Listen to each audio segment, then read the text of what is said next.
E tātou te talo.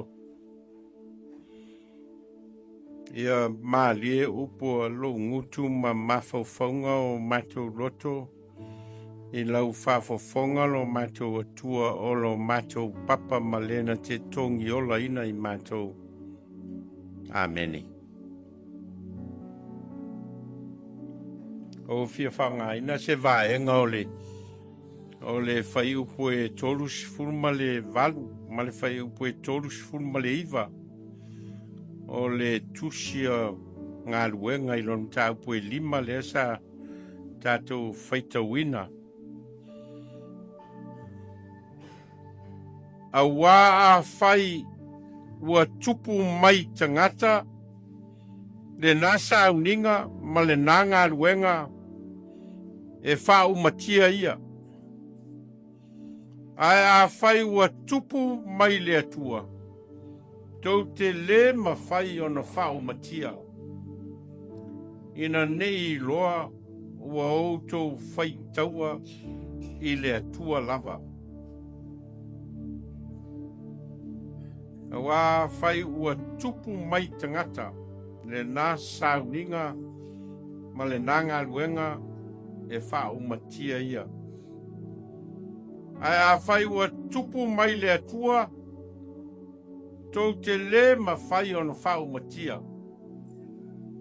Ina nei iloa ua outou whai taua I le Atua lava. O le saunoanga lea a le Farisaio e ngoi a kamilieru. Na ia whautua ina ai le fono o tai o le lotu iutaia. Ina ua avatu ia so o Iesu o lea sa latou whaia le Galuega o le tala ina o le tala lelei a Iesu keriso toe tu. Ma latou whaia le whamalolo ina o tagata. Ma taudia o le Galuega tu sao lea na tu ina mai e Iesu keriso I ona so.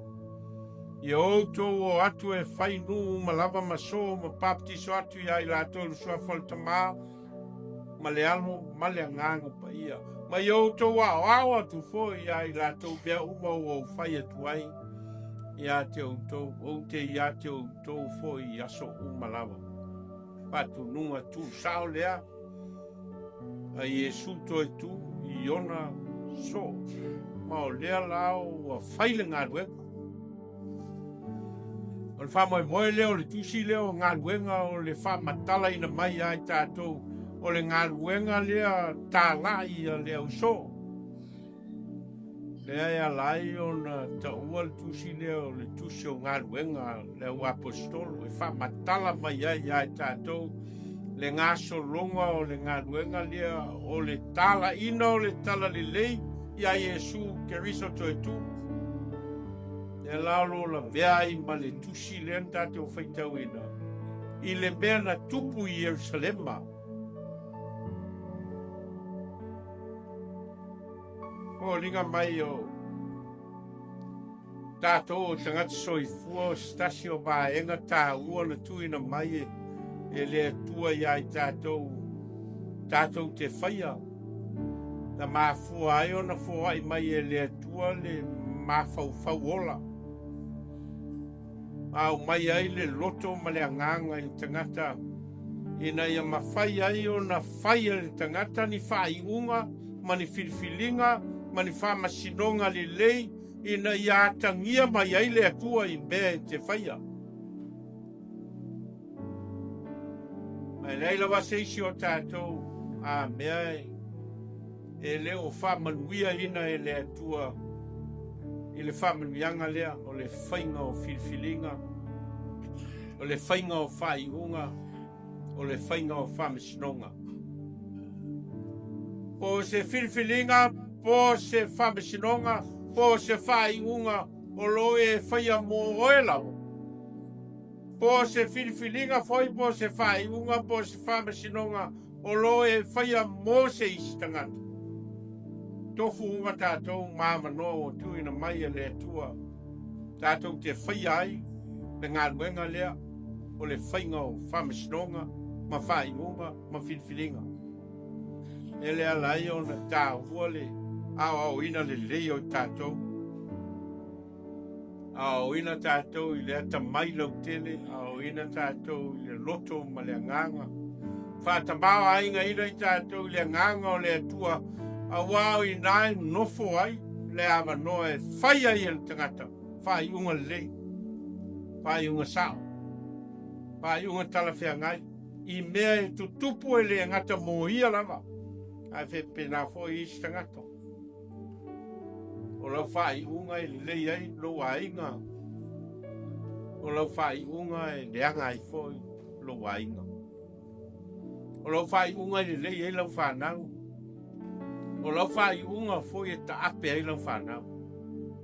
O lau whai unga I le lei ai, le anga I luma o tangata o lo alo lofa ma anga le nei a te oe.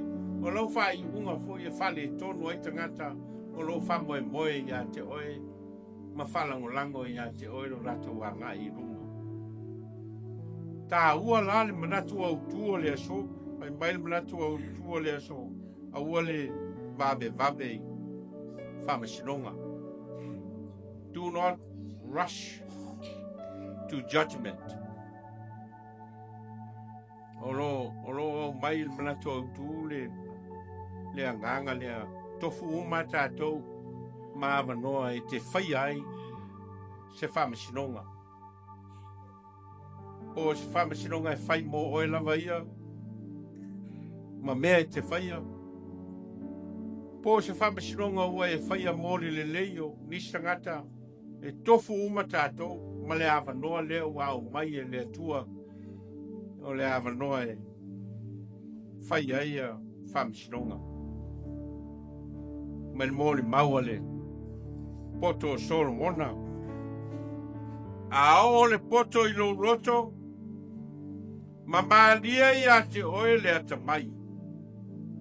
E whawheao le mafau ia te oe. E leo ia te oe le faaumatia. A o le poto I lo roto, ma maalia ia te oe le ata mai. Whawheao le mafau ia te oe. E leo ia te oe le faaumatia.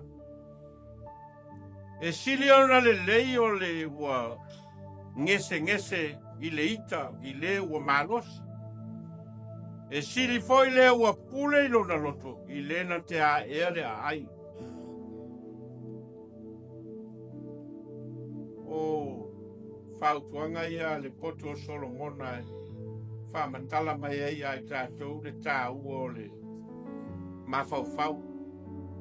Ma le o ina le lei o le mafau. O lo whamatala mai e fo, le taua o le o ina o le loto ma le nganga o le tangata. Me ia e ua o lo au mai I whaupunga ia sa o tuina, a o le poto I lo loto. Ma lia ia te oe le ata mai e whawheao le mafau ia te oe, leo ia te oe le faaumatia mea ia. O mea o lo whamatala ai le loto ma le nganga o le tangata. Malona mafau. Na te iloa ai mea le lei e te tau o na whai. Na te iloa ai whai unga. Ata mai e mafai o na whai mo lona o langa ma le anga I runga. Tā ua la le whiau lea. Tala lena tātou whaitauina. O le tala o lo whamatala ai le au mainga o so o Iesu I to tonu o le lio o le taitainga o le lotu I teia. Ma o le taitainga o le lotu I teia o lo taitaia e tangata o lo tau o Santerin. O tangata lai e tau o Santerin e toa fitus fulu I a tangata maurunga leo le lotu I teia. Lātou te whaia tonu. Lātou te whaia whaiunga. Lātou te whaia whamasinonga. Ainga la tala lea tātou whaitauina o leo ua pu e mai so o Iesu mau au mai. Leo ua mai ruma o le fono o leo Santerin. Se isa ili ai po le al meo le afai mo lato. Ai fo liga mai o le mele wa ngai ai ne whainga o le tala noang. Wa ngai ina manatu le fonu. O le afasioti so o Yesu. Lo manino leile. Maenga o le tusi le sa tatu whitawina. O lo whamatala mai ai o lo a ngai. Ia le whainga o le tala noanga. A tangata i. Ina i afasioti so o Yesu. Tagata fo ia lena lato whaia le tala noanga lena lai o na pasatau ina Yesu. O le li oa leo tai o le lotu iutai. Tagata fo ia na lato tongi ina ia iutai tupe lena mafua ai o na whalata ina e iutai e Yesu. Tagata fo ia a lato whaia se whai unga ina ia fasiotia se tangata. E whai ale fasiotinga o tagata. Mai e foi ala to whainga whasalanga e o e whetongi no tangata i paa o le vaenga leo o le whainga o whamasinonga ma le whao o ino sala ale leo lea o le vaenga tonu ravala lea na tato whaitau ina leua lato o maia so o Yesu le sa fola ina le tala e winga ya Yesu keriso malona maliu malon to so i fu manu malo a le laua faile tala noanga po le ale meo le a ngai ai ia so o Yesu ai fo linga mai le tala le tato whaitawina o laua ngai mafau whaunga o tangata o le lio leo le au santeling na wa ngai le lato mafau whaunga o le me tau no ia o le fasiotia o so o Yesu. Ma o le mafuanga leo le fono lea. A oina white nai mafaufaunga o tangata. Ma tau sa ili po le whea mafaufaunga e ta tau o na whaonga. E fo linga mai. A oina ma losi le itu o lo iai le ita. Ma le mataua. E fo linga mai o le tūle na e whaia le whai uma.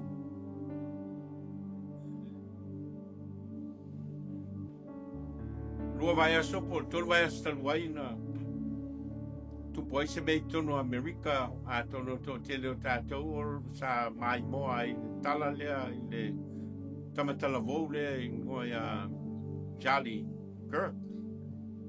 Ma Charlie Kirk ko se tangata e fia e whai a le awa noa e whatala noa ai na tā upu i longa. Ma tā upu o loa a fia ine soi fua o tama ma teine tala mou i te tono Amerika e mese la tō o lo tono universite. O le Galuega la Charlie Kirk o le albu e whai a whatala noanga. I se au wala file u e whaasoa ai lea tamai ma le iloa tangata ina ia lato iloa le mea e a ngai ai a lato whaiunga. Whao ngā lai Charlie Kirk ia le tuspa ia ma tala ma le tuspa ia ma moli mau le tala le leia Yesu Keriso e mo moli ai lana wheau ea i tama ma teini talavou. Ai la tama ma teini talavou e le fia e le ito e ngā tala noa lea, ma le ito e ngā whaasoa lea o lo whai e Charlie Kirk. Ma o lea nei ua i na tangata vale ina ia le tala vau lea o Charlie Kirk i to tono o se Tasio University i tono Utah. A o whaila na ngā luenga lea o le whatala noa ia tama ma teine tala vau i le bea ta tau o nā ngai ai o latu o langa. Ma whao ngā ai le tala le leia Yesu Keriso e teita ina ai a lato whai uma. Ko linga mai ua wha muta i le whai unga se tangata e Manatu e poto atu le mea o lo Manatu iai ma ua teita ina i le ita ma le mataua o na langona ma iu ni tangata vale ina ai ia le tala vau lea. Ko linga mai o le bel na leo tupu i tono le lio leo o o le lio lea o le fono lea. Ale au santeri, ina wau maiso o Yesu. Wa ngai le whainga o le talanoanga, ina iwe whai le whasi o tinga o so o Yesu. Au I tonu lava lea ta ua i tangata lea ngoi a kamilietu. Nea tātou whaitau ai, ma o le whaupunga leo o whai ma Matua I tae au nei. O le whaupunga na whao ngai tangata leo kamilietu. I to tonu o le li o le talanoanga leo o whai. Toa fitu sulmo tupu tangata le talanoa. E tau sa ili po le alme whai so o Yesu. A o I na li ali mai ai. Le taita inga o le poto ma le tamai o le tō wha ma le whao tō tanga a le tangata lea. Na mafai e o na sui a toa le mea ngai ai. Le talanoanga ma wha sao I nai. Ia ola o so o Yesu. Whao punga la lea no whai. Kamilelo a wā whai wa tupu mai tangata le nā Sauniga ma le nā Galuega o lo whātitau Sauniga ma Galuega I le Galuega whāso o Yesu o lo whai. Tala ino le tala le leo winga ya Yesu Keriso ma le whamalo lo ino o tangata o le Galuega na ma le Sauniga na lea lai whai e kamilelo ia le whaupunga lea. A whai ua tupu mai se tangata Sauniga na ma Galuega na o lo whai e so o Yesu. E faaumatia. Ai a whai ua tupu mai Galuega na. Ma Sauniga na, ma whātinonga na, mai le Atua. Tau te le mafai o na faaumatia. Ma o se whautuanga, e le ngata o lo mo moli ai, ia se tō whā lo loto. E toe mafau ai le lio leo tai o le lotu I utaia. I le mea ta tau o na whai. Wai fo liga mai a whai lātou te whasi o tia I a so o Yesu. Ai o le mea o lo whai e so o Yesu. O se mea o tuina mai e le atua I ai lātou e whai. O no ingala. Wa se le whamisinonga o le a whai. Wa to leile lua tau sanga talo na tupu le taua le Rusia ma Ukraine ma o se taua o leva on fai ma stasi o taua o lo tupu tono lo langi o lo avea ma o ngā tonu nga le mu o le tau mafai o tangata I longa I nei sa ili pe vavevea o na fo ia le whawhitau ni lea. Lua taua te tele o lo tupu le teimi nei, o lo tau mwhai tangata e fo ia ma tāwhia. O le taua le Rusia ma Ukraine, ma le taua le o lo whengai le bao Israelu ma Hamas. Taua ia. O wale tai miliona tangata o maliu ai. E matua le lua po le asi me tāua o iai le meo le taua. Le matua mauti no le lei po le ale mea le lei po se mea le lei ai le o langa o tangata mai le mea lea o le tau. Pau le mea mauti no le o ia, na le mau o soifua, fale anga ina le sio manga, ma le toa tele o tangata ua le mauti no le mea anga iai. Ai a fua taua ia. Tō lai titi a tangata na whaia tonu o taua. Taua le Rusia ma Ukraine o taua whātupu lava le taitai o Rusia. I lona nau, ma lona whāu malo, ma lona manao e nei ana pūlea le vaenga tō ele ia e tua oia ia Rusia ma Ukraine. O le taua foi lea na tupu le vao o Hamas ma tangata. Ia o le taua ua lewa. Mai o le taua e mafua mai. Ono talitonunga o tangata. tununga fa Islam. Ia mal tununga fa Yuteia. Mai o mafuanga ia o le whainga tahi o na maua sau tonga o tangata. A se tira foi meo lo tupu e pewa o meo lo tupu mai tātua si lua sa moe. E ia tai me whetena iai ma whauwhaunga malangona o tangata. Ai fua ina po whea le bea a fua mai a. E tele na fua mai ona o loto ma mafau whaunga o tangata e leita pena ina le lei e sa ili ei po le ale me tāu o le ola. Faaumatia tangata ona o le mana o le pule ma le pao. Ia lana atangia mai le fono lea a le au Santelini. Ma le whamitalanga o leana whai e kamili elu i tonu o le li o lea. Na mafai e ona sui Atua le lunga o mafaufaunga o tangata. Ma whasau ina aile so e fua o so o Yesu. Tolua o onga tā ua o loa o mai le sauanga lea ua whai ma tātou Matua nei tai au. Mua. A whai o le tāla inga ma le Galuega o lo whai e so Yesu o se mea e a fua mai se tangata. Tātou te le tau whasi o tia le au so. A wai pē lava le tāla inga ia i le taimi e te tau ona pē ai.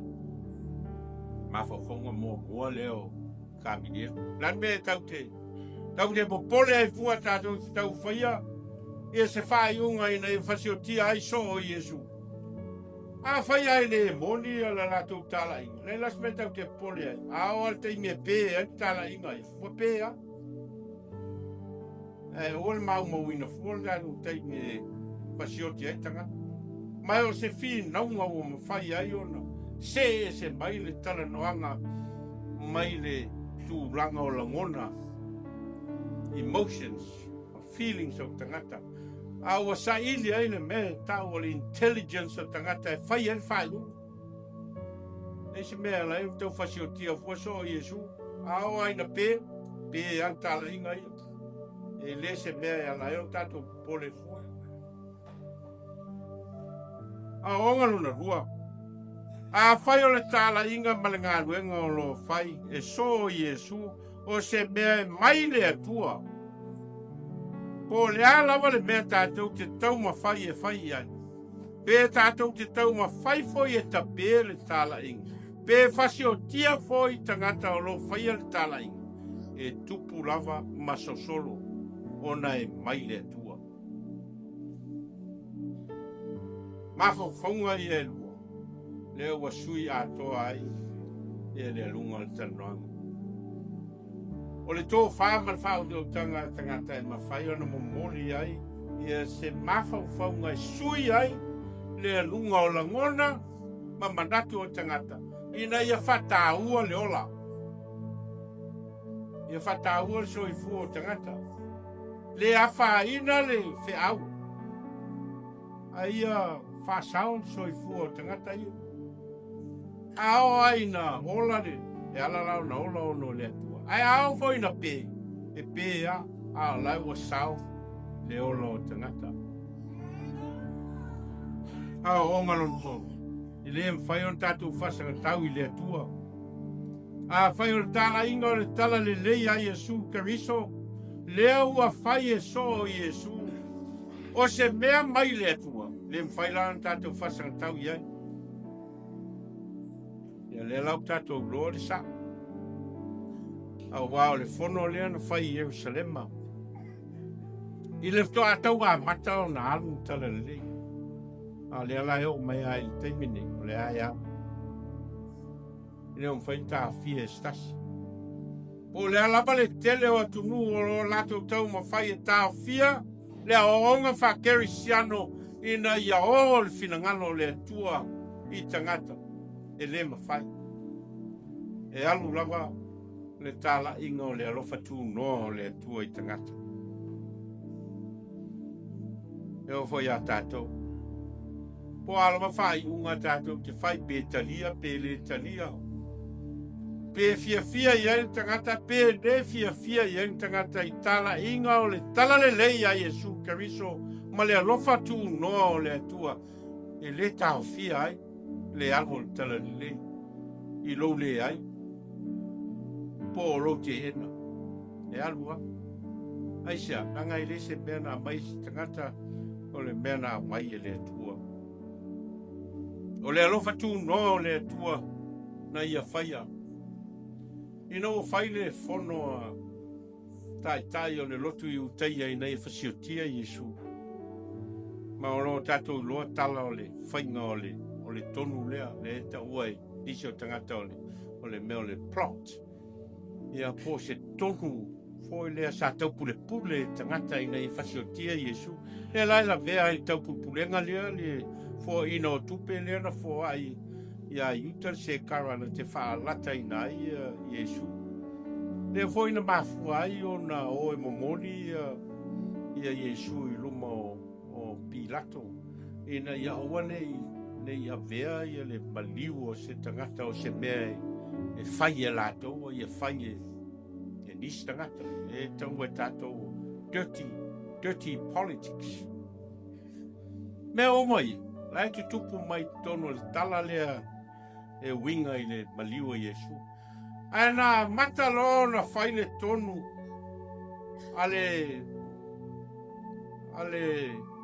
fono lea tai o le lotu I uteia ua mana na e fasioti Iesu ma whaile lato tau pulpulenga I le awala e fasioti a Iesu o mea mana lato whai na me se sea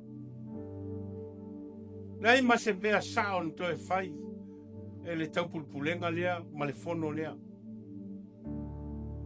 Ai sea, nanga o lau ua se le mea a ngai ai, le whainga o le tō whā, ma le whāutau tanga. Ua whai mai le loto ita ma le mataua, ai ua le whaia mai le ata mai o le atua. O le whaia mai le whāutau tanga poto mai le loto ma le nganga o le tangata, ina ua nofo ai le nganga o le atua. Oi nā, e maua ai le whaautu tanga ma le tō whā mamao a se tangata. O le alawa le me te whaia po se me whai mo oe, po se me whai mo lo ainga, po se me whai mo lau kalesia, po lo nu, a o ina le maua le ata mailena. E te whai ai whai unga sa, ma le whai unga le lei, no winga la, o se mai.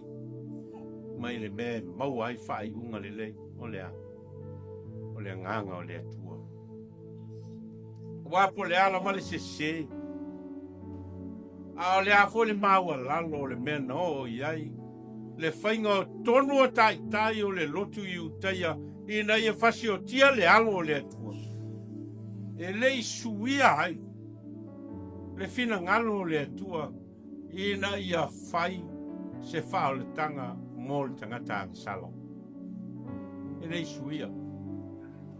O le afo le se seo bea na whai ai tonu o tangata soifua. Ai ona o le bea na whai mai e le atua. Le wha ola ina o le tangata anga sala. Lea na ala iau le taunu. Lea na I ulama ina maliu. I lunga o sa tau ma toe soifua mai e Iesu Keriso. Ono le fina ngalo a lofa o le atua mo tātou. A whai te whai en whai unga mo e lawa pe te whai a whai unga mo lo inga po se whala mutonga. Po se Galuega foi o lo e iai. Sa ili po whea lai whai ai. Lai a fua ai le whainga o le whai unga. Po whai ono le nganga o le atua e te ina ai o roto ngalo mafau whau. Po o la walangona malo tamai. Wa tatou whai mea whalongolongo I le atua malona nganga. Teita ina ai tatou whai unga. Ma tatou whirwhilinga. Ma tatou whamasironga. O le mea moni lau. E tau nuhu I le lei. Wa whai e le tangata e le lei. Ai a whai e le atua. E tau nuhu I le lei. Te o tatou whtalo. Ua au mai ai mātou o whatufusia I mātou. I loa nganga e pai mai e teita ina ai a mātou whainga whiwhilinga, teita ina ai a mātou whaiunga, ma mātou whamasinonga e whai. I o mātou wola teito tasi. A tia ina o mātou a inga, ma mātou whanau malau tala lilei. Vai male ato toa I mātou talo. Fo ai mai ai mātou le tō wha ma le whautou tanga. Ia e whaata ma mai ina o mātou mawhau. Ma e whalo roto ina la mātou tō wha, ma la mātou whautou tanga. Mātou te whai ai me sili, mātou te whai ai me whinangaloai o elo mātou atua. O au mātou te talo, e ala I lo swafa Yesu. Amen.